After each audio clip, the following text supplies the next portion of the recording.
crispy pork pancake with a delicious citrus sauce to dip into, spiked with Thai chilies. This is that kind of craveable Asian influenced stoner food that everybody delights in. It's really good, super simple. A technique that you can use with chicken, with shrimp, with just about any protein, or just veg if you like. You wanna make this? Stick around, I'm gonna show you how. All right, so let's make these delicious pork and onion pancakes with a sweet and sour fish sauce to dip into. I have 5 tablespoons of cornstarch. I have a half cup of cold water. And I'm just going to combine those. I'm just gonna swirl this around. I have this cornstarch slurry, and you can see on the side here, I have some starch that needs to be dissolved. And once I tilt this and all the cornstarch is dissolved into that water, I am just gonna let this sit until the water becomes clear on top and the starch settles on the bottom. For any of you that have worked with cornstarch, you know that that is something that happens. And in fact, I have a little pot here. I don't know if you could see that, but this was a cornstarch slurry. Now it's just, you can see the water and the starch has separated, and I'm just gonna swirl this around. I'm gonna use this to thicken our dipping sauce later on, but you can see here a little shake and all of a sudden it's back to its old cornstarch slurry self. With what's going on here, it's starting to separate, and I'm going to actually pour away the water back into this container. I have a bowl here. I have my boneless pork chops. I've trimmed them, taken them off the bone, left a little bit of fat on there. And all I'm going to do is cut these. You can do cubes. You can do strips. If you do cubes, I like them about, I don't know, 1/3 of an inch square. Oh my gosh, Luca, really? This dog, the minute he hears a knife hit the cutting board, just automatically assumes that treats are for him. And now his sister, I can hear the pitter patter of her feet as well. So I've got some cubes there. If you want to do strips, I go even thinner across the narrow side, right? Not lengthwise, across. And either way works. I'm gonna do this one into strips, which I like. I find it holds together a little better in the pan. And this is enough for 2 cakes. And enough for 2 people. And that's how we start. And then we're gonna add the rest of our ingredients to season the pancake. I get the nastiest emails from people about, do you sterilize your board? It's like, it's an edited piece of content, but I wanna show you, of course I clean my board all the time. And now that it's January and it's cold outside, it's time for me to take this board and actually sand it and treat it again. I want to mince some scallions. I love the flavor of the scallions. I love the color of the scallions. I'm just coming straight across. I mean, that's about a loose half cup of scallion. I'm going to put some salt in there, some ground white pepper. It's a nice Thai white pepper. Tablespoon of rice wine, just a little bit. I'm going to add just like a teaspoon of dark soy.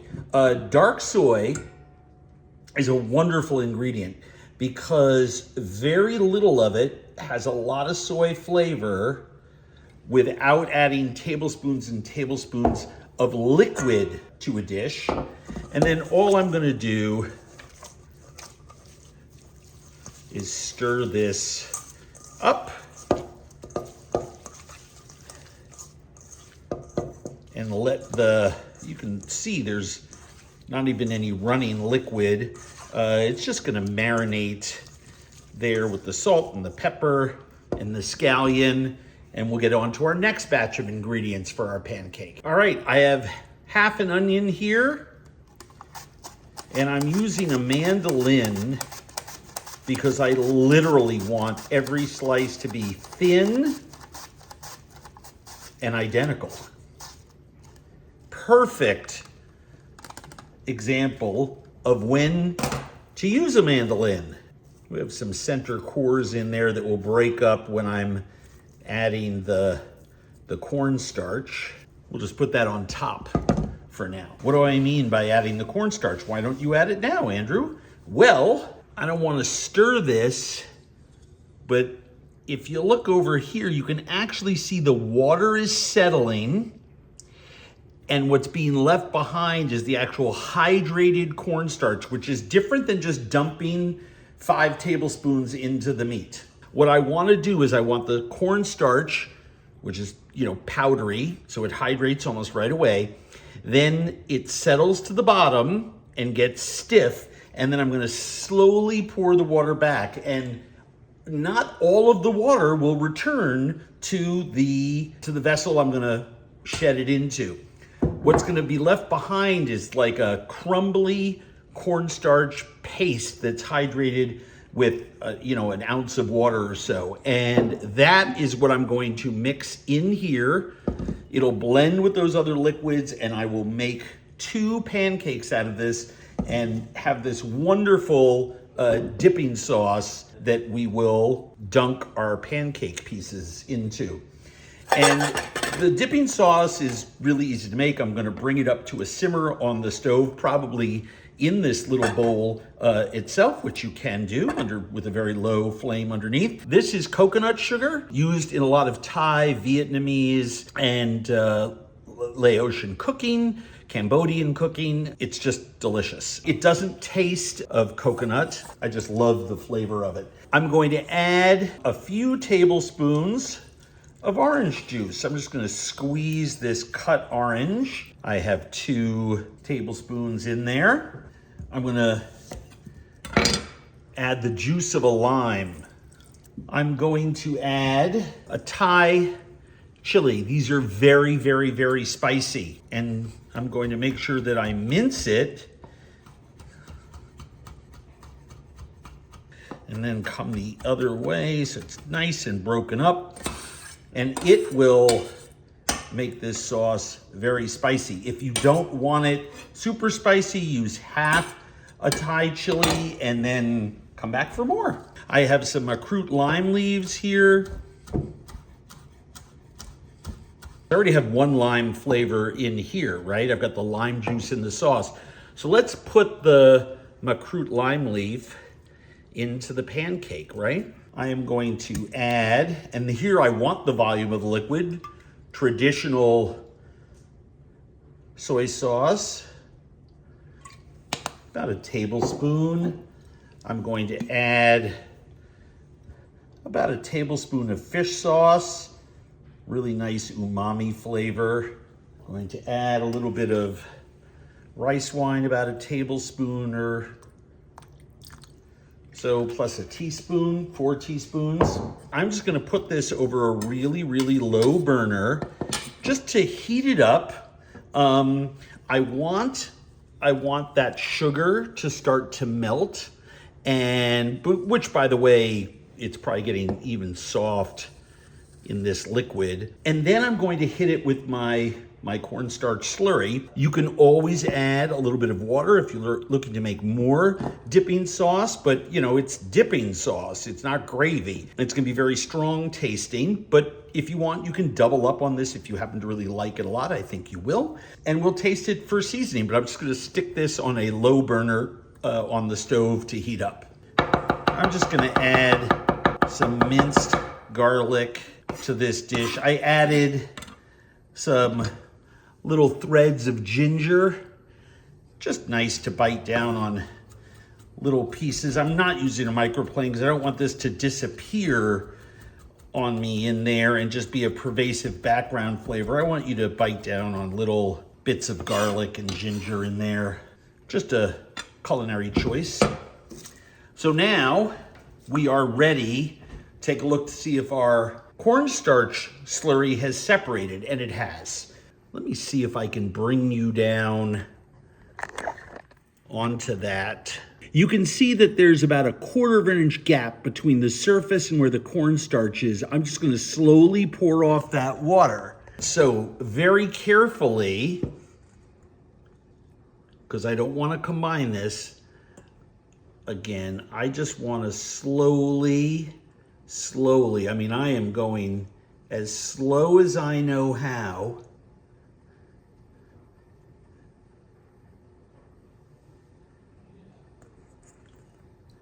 And look at that, water is coming off. You can use, you can use potato starch for this too.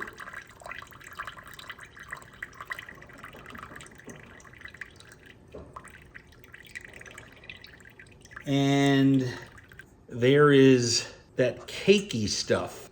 I can almost grab a piece of it. Look at that.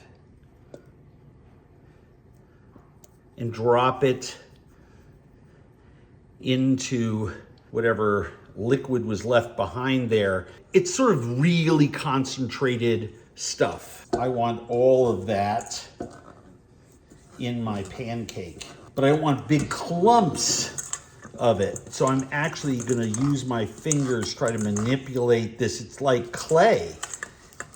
It's like I've gone back to arts and crafts.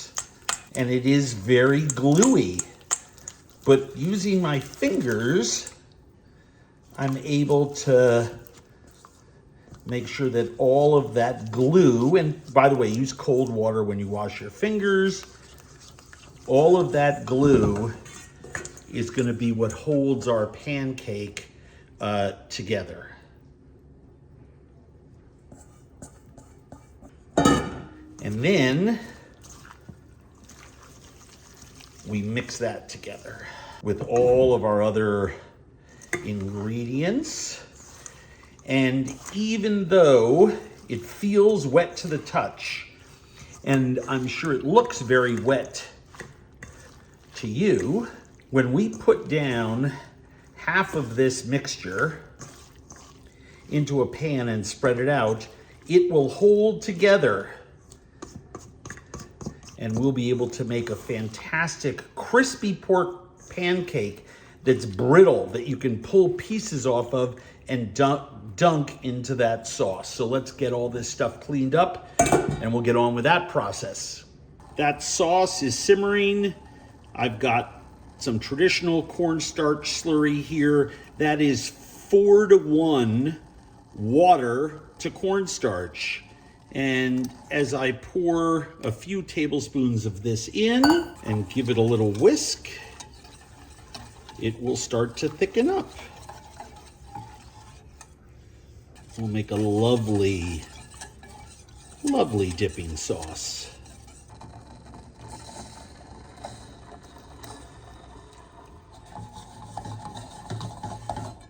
I can see that thickening up already. Let me get my whisk.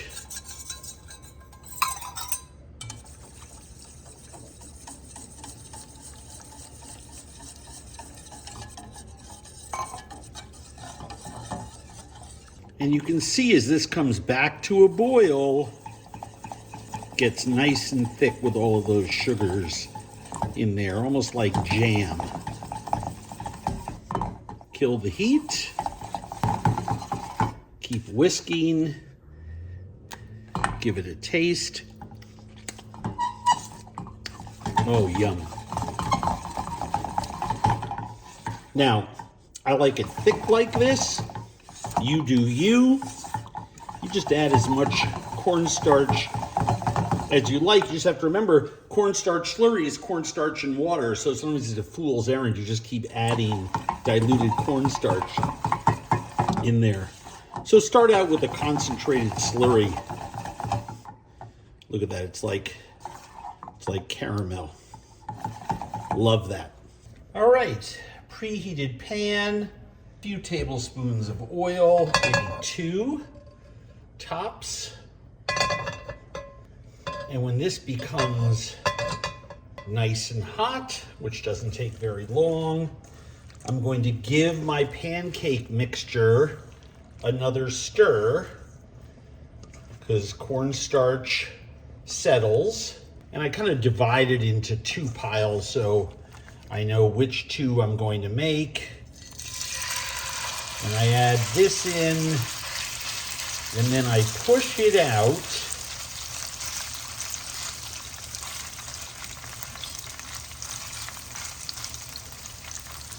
And I want everything in a single layer. Those onions help everything. You don't want to spread it too thin, right? And then you can just take a little bit of that cornstarch liquid in the bottom and swirl that around, because that will help the pancake side of things. And we just let that get nice and crisp on one side before we flip it to the other. Now this has been cooking for about 3-4 minutes. And if it doesn't move, you can loosen it with a spatula very carefully and it'll move. What I am dealing with now is I know the onions are getting very close to being burnt. They're nice and dark brown, but I want to cook this as far as I can on one side so that everything kind of knits together as the meat shrinks, as the pancake mixture, that cornstarch and liquid on the top sort of heats up, it thickens, and that all helps me to hold it together when I flip it. Now you can do smaller ones. You know, I'm a bold risk taker. What can I say? You know, I want to go big or go home. So we can always go the 2 spatula route. And that's what I'm going to do because I can smell the onions getting burnt.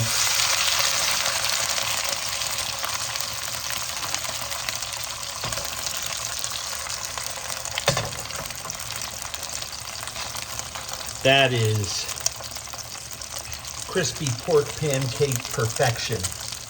I'm not going to lie to you. I mean, that is perfect. This, I mean, it's pork, right? So we want to make sure it's just cooked through. We don't want to overcook it. Right? It's moving, that's a good sign. Obviously, it takes less time on the second side than on the first. So, I don't know, I probably went 6 minutes on the first side, and we've probably gone 3 already on this, maybe 4. So maybe I'll go another minute. Again, I don't want it tough, but you want to make sure it's cooked through and crispy on both sides so it holds together. All right, tilt the oil away.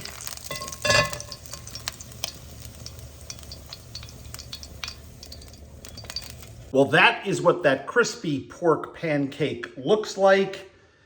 The citrus dipping sauce comes out looking like dulce de leche. I mean, it is fantastic. But look at that incredible, incredible pancake. Now, typically what I do, because the recipe makes 2 about this size, and it's enough for, you know, a course for 4 or 5 people. It's enough for, you know, paired with the vegetable, maybe a steamed piece of fish, becomes a lovely, lovely meal. But of course, what matters is how this tastes, right? So, all we want to do is take our pancake, break off a chunk, like this. That's why it's such a great shareable meal. Drag it through that sauce. You can't have this, baby. It's too spicy. Dogs want to eat absolutely everything. So here's the deal. Get in on this. Get in on this now. You are going to love to make this recipe all year long. Trust me.